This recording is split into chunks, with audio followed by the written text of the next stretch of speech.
Hey everyone, Kyle Meinke here from MLive&apos, joined by Justin Rogers. Another game on tap for the Lions, and this one is, dare we say, a big one, Justin, big one. or something like that. Certainly bigger than it was a few weeks ago. Lions on a 3-game winning streak. Now we'll play the Green Bay Packers, the team they beat to start this 3-game winning streak. And of course, this game is at home. It's in prime time. You figure the fans will probably be a little bit more behind this team now that they've won a few in a row. Entered the outskirts of the playoff picture, the very hunt, as they like to say. Outskirts. I'm not sure they're in the hunt. Maybe they're thinking about the hunt, but they're getting into that conversation at least. Only 2 games out behind the Seahawks in the NFC wildcard picture. What's your call on this game? Great players have slumps. They do. I think every player has slumps, and what makes a great player is the slumps are fewer and far between, and they come out of them quicker. Aaron Rodgers is slumping right now. I have to imagine at some point that comes to an end.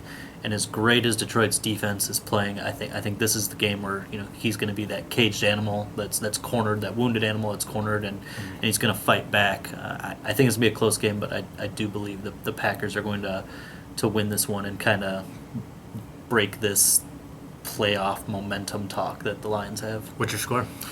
Close, 26-24. Okay, I've got it close as well, 24-23. But I'm taking the Lions. I think that. right. No, I just think that I agree with you that Rodgers at some point is going to break out. I just don't know if this Detroit defense is the one that he's going to do it against. And I maybe I'm making too much out of a 3-game sample size, but I just love the work that Terrell Lawson has done against the Packers and Aaron Rodgers. And I've written about it a few times, but 7 points in game 1, a 19-7 win last year, and then what he did this year up 18-16, and that was maybe even more remarkable given the struggles to that point of the defense. Had just allowed 45 points against the Chiefs and all that stuff. Then he comes out against Rodgers and completely shuts him down. No touchdowns until the fourth quarter. I mean, the offense is playing better now, but it wasn't so much then. And the Lions won that game because of the defense. And they have Rodgers' number. I've asked a lot of people just about that recipe for success from Austin against the Packers against Rodgers, and the response I get is a lot about the rush defense, and the rush defense has been very good against the Packers, and it's also been very good overall the past 3 weeks. And I just think if those trends continue, that the Lions will be able to handle Rodgers because they've proven it before. And until Terrell struggles in that matchup against Green Bay, then I like the Lions' chances. Yeah, and very good's probably underselling it. They have been dominant against the rush, against some pretty good running backs. I have a great deal of appreciation for Latavius Murray. Didn't do anything. DeMarco Murray struggled, but was playing better coming into that Lions game. Completely shut out. James Starks on that previous Packers matchup was shut out. Eddie Lacy's running the ball great right now. 100 yards in each of the last 2 games. He's that bowling ball type of runner, very physical, very tough to bring down. I think the Lions will actually do pretty well in that matchup still. I have a lot of confidence with the way that run defense is playing right now. I think where the Lions will get in trouble is the cornerbacks beyond Darius Slay. Nevin Lawson and Quandre Diggs both played excellent football against the Packers last time. Preston Butler, too. Yeah, but I think there was a level of physicality, which I love and appreciate that the officials allowed them to play with. They got away with some stuff that maybe other officiating crews wouldn't let them get away with. And, Randall Cobb, I don't think Devontae Adams is that good, but I think he's probably better than Nevin Lawson. I think those secondary receivers in their offense are going to do more damage, and I think that's where Rodgers will be able to take advantage of the Lions a little bit more. The rise of Lacy the past couple of weeks is the biggest difference with the Packers since with the quick turnaround just from 3 weeks ago. Sure. So I think that'll be a new challenge. But as you mentioned, Justin, the rush defense has been extremely impressive. Held the Packers to their season low in that game, rushing total, season low for the Raiders in that game, and then against the Eagles, they're their lowest since I believe week 2. I looked that up, and so just playing excellent. I mean, just killing people right now on the ground, and I think if that trend continues, and I don't see any reason not to, with Nada playing better. I guess Reed's been a little banged up this week with the ankle, but as long as Reed plays, Ansah is one of the best defensive ends in the game at this point. Tapp has a couple of games, and so forth. I like the Lions' chances, but they're going to have to score more points, I think, in this game than they did up in Green Bay, because I think Green Bay is going to score a few more points in this game. And I like the offense a lot. I like its direction under Jim Bob Cooter. You've been hitting on the shotgun thing all week, but there's been more shotgun. There's been an improved offensive line. There's been better running game. Stafford just looks more comfortable. He's been hit and sacked less in the past 3 games combined than he was hit and sacked in the last game under Joe Lombardi. Wow. That says all you need to know about the improvement up front with the simplified blocking schemes and so forth. protect Stafford, allow him to be comfortable, particularly at home. He's already on a roll. I think the Lions win this game. I really do. Yeah, I think they're still going to have trouble running the ball. I think the Green Bay run front is decent. They play a 3-4. The Lions always struggle to run against them. But that last game, Joique Bell was the primary ball carrier, 14 carries, 17 yards, somewhere right around there. Amir Abdullah is going to be the guy this week, and he definitely stresses defenses in a different way. He can get the edge. He's that one cut and go back, more speed. Should be a little bit more efficient. Theo Riddick's obviously being used much more efficiently.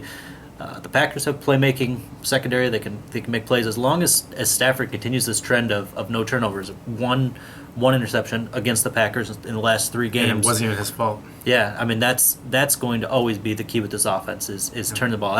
That's obviously probably been the biggest reason overall for the success the last 3 games. And I think as long as they can continue to protect the football, they're going to stay in this one. Jim Caldwell would agree with you, I think, on that one with the ball security. Simple football, man. The Lions at one point were in the bottom 3 or 4 of the league, but then they've really curbed the turnover numbers, and Stafford has been the forefront of that. But Amir Abdullah, he was benched midseason.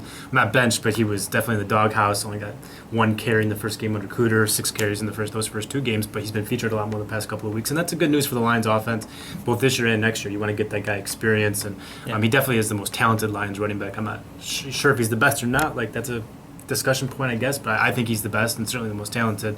You want him out there getting experience, and he's the best. He's good. He's among those guys, he's the one most likely to break a big one, at least on the run. Of course, Theo Riddick can do some things too with the ball in his hands. Wrote about him a little bit this week. That was a fun story for me to write this week. Check it out if you haven't seen it. But he's a fun player for me to watch because 6th-round pick. Didn't do much his first couple of years, like 38 or so catches, first 2 years combined and stuff. Began this year as the last tailback for the Lions. Zach Zenner actually had 2 carries before Riddick even had seen the field.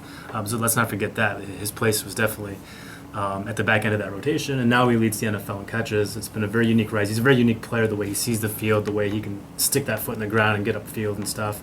A lot of receivers are envious of his one-cut-and-go ability. Certainly, I think he'll be part of the fold as well against the Packers. That 2013 draft class, I mean, for all the misses Mayhew had, I mean, he just hit home run after home run after home run. It's an amazing class. It's probably the deepest class in the league, I think, that year. Probably one of the deepest classes in the last 5 years. I mean, I don't have the numbers to back that up, but just so many contributors from Ansah to Slay. Even Devin Taylor's rounded into form. Sam Martin's a top 10 putter. I was looking at the other day. I think Patriots like Michael Williams, I think. Devin Taylor is probably. I mean, he's a pretty good. He's the first. I guess the first end probably off the bench for the Lions. He's playing pretty well.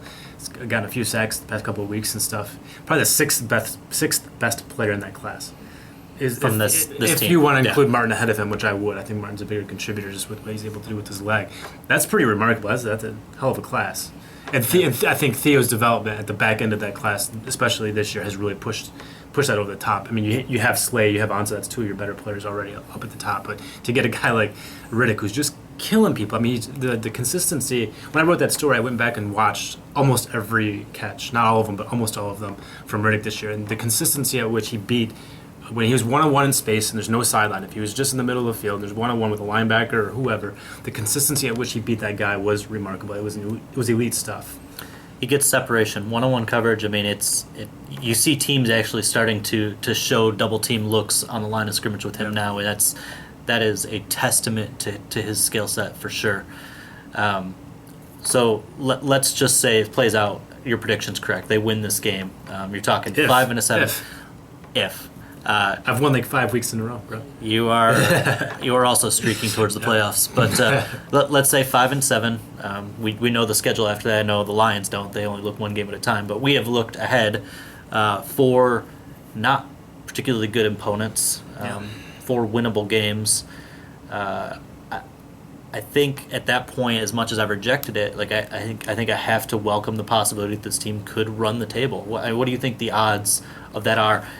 Assuming this win, let's take this win out of the equation. That's got to happen first. What do you think the odds are the team could win their last 4 games? 30 to 40%, and it's only that low because the NFL is an unpredictable monster, and you never know what can happen with injuries or a different, the Rams suddenly streaking or something. Who knows? But I think that's actually pretty high that the Lions could win that many games in a row, even given the fact they're playing all losing teams. I think they should be favored in every game after this one. I'd even favor them in this game. I haven't seen the line if they're favored or not, but I'd favor them in this game as well. Yeah, I'd put it about 25%, 30%. That's a good ballpark. I still think the toughest game on that whole stretch is the last one.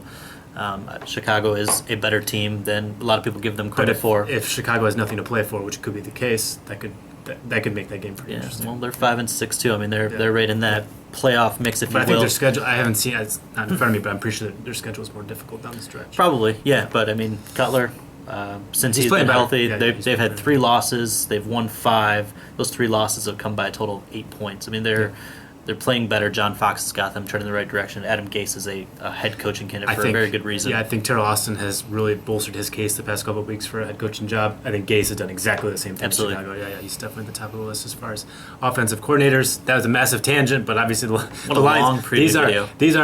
These are scenarios we can talk about, though, now that the Lions have strung together a couple of wins. They just put themselves in conversations. Even if it doesn't happen, it's these things are now on the table for the Lions, and something that's certainly to watch.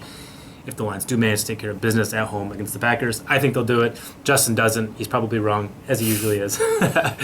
For Dustin Rogers, I'm Kyle Meinke. We are MLive. Keep it right here.